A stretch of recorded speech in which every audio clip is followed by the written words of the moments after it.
किसी का यकीन मत तोड़ो, हो सकता है कि आप पर यकीन करके इसने जिंदगी में जीना सीखा हो।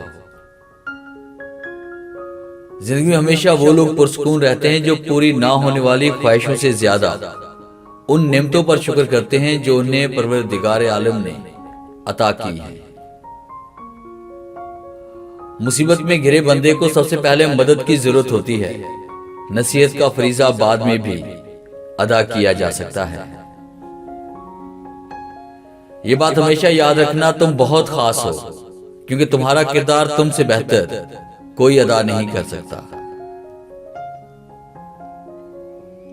किसी को खुशी देना सदका है, मगर किसी को दुख देना वो कर्ज है जो आपको एक ना एक दिन जरूर मिलेगा किसी और के हाथों।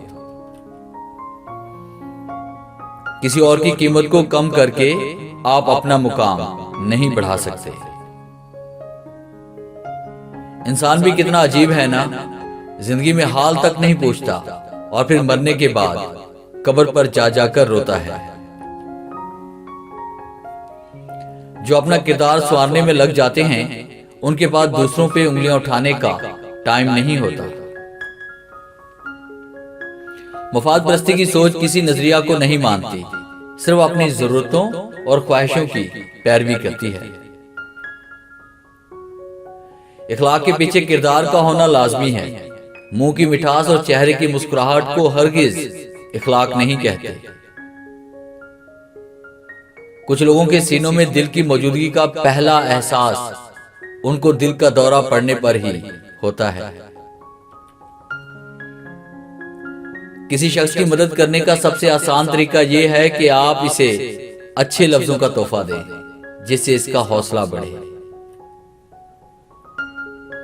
किसी की तल्ख बातों के जायके से अपनी जिंदगी को बदमजा करने वाले हमेशा नाखुश रहते हैं। दयानतदारी से अपना काम करें। याद रखें, लोगों ने आपकी जिंदगी में आपकी तारीफ नहीं करनी। खुशगवार और मुतमिन जिंदगी गुजारना चाहते हैं तो लोगों से ना जीतें, लोगों को जीतें। लोगों पर ना हंसें, लोगों के साथ हंसें। बेहतरीन इंसान वो है जो मसाइल हल करता है और बदतरीन इंसान वो है जो मसाइल पैदा करता है। एक बात याद रखना, जब तक दूसरों का दिल आपकी वजह से बेसुकूनी में रहेगा, सुकून आपको भी कभी नहीं मिल सकेगा। किसी के खलूस और प्यार को इसकी बेवकूफी मत समझो, वरना किसी दिन तुम खलूस और प्यार तलाश करोगे और लोग तुम्हें बेवकूफ समझेंगे।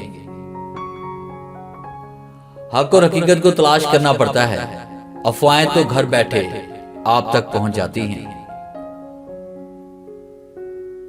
जो लोग कहते हैं कि नेकी का जमाना नहीं रहा, दरअसल वो इंसानों से नेकी का सिला चाहते हैं। जो अल्लाह की रजा के लिए अच्छा करते हैं उनके लिए हर जमाना नेकी का होता है।